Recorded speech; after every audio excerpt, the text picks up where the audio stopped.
اللهم صل وسلم على نور الأنوار.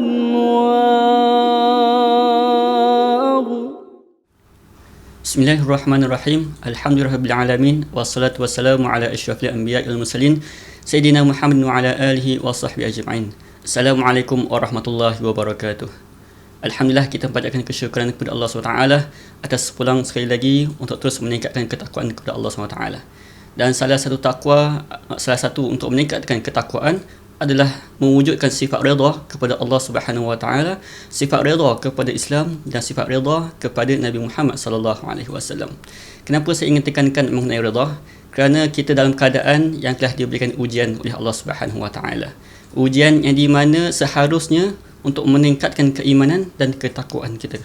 Baru-baru ini kita ada beberapa pihak yang kita rasa mereka rasa marah, terutama sekali kepada yang mempelai yang baru saja untuk bernikah dan sebagainya, namun diberikan ujian untuk tangguhkan. Maka itu sama-sama kita mendoakan semoga dipermudahkan segala urusannya, insya-Allah.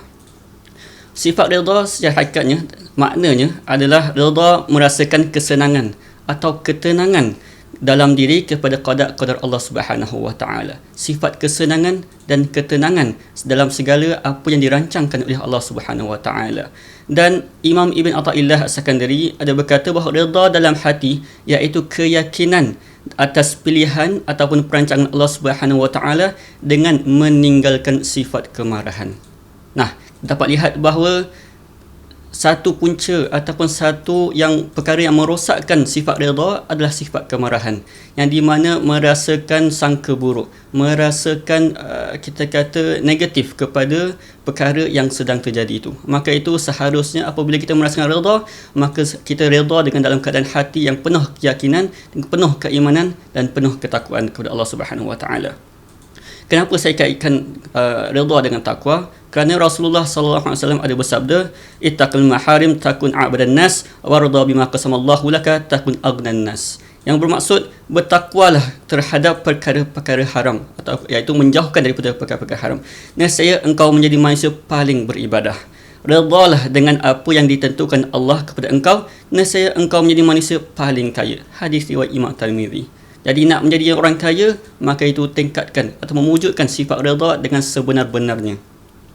Dan juga Rasulullah sallallahu alaihi wasallam juga ada mengajarkan kita sebuah doa, sebuah bacaan yang di mana kita boleh amalkan pada waktu pagi dan juga waktu petang.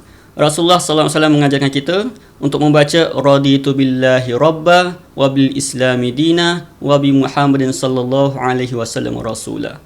Yang bermaksud aku beredha kepada Allah SWT dan juga Islam sebagai agamaku dan juga Nabi Muhammad sebagai rasulku. Dan Rasulullah berkata bagi sesiapa yang membaca bacaan ini ketika pagi dan juga petang akan merihak ke atas Allah untuk meredainya. Saya yakin bahawa setiap di antara kita pasti menginginkan keredaan Allah Subhanahu wa taala. Maka itu janganlah kita sekadar merasakan kita menyebut aku redha tetapi hati ini masih merasakan perkara-perkara yang buruk, merasakan negatif, merasakan marah, merasakan dendam dan sebagainya. Dan sifat redha ini adalah kemanisan iman. Maka itu amat penting ada sifat redha di dalam diri kita.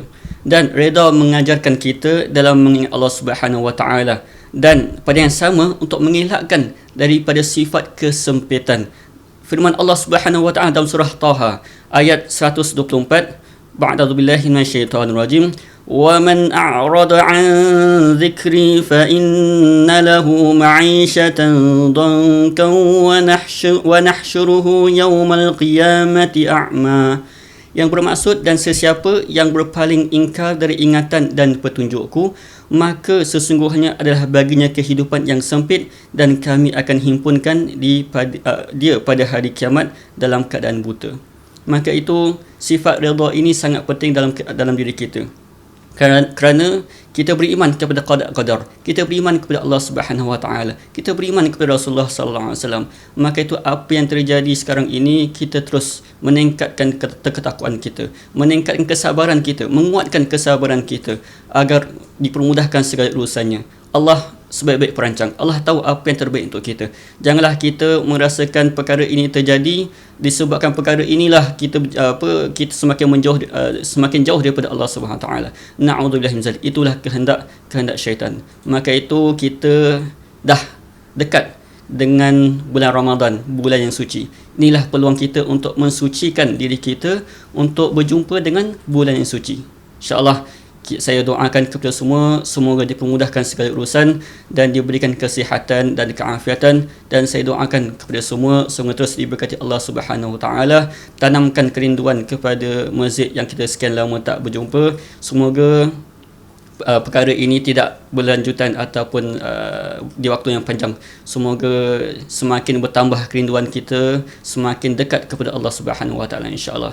Wabillahi taufiq wal hidayah. Wassalamualaikum warahmatullahi wabarakatuh.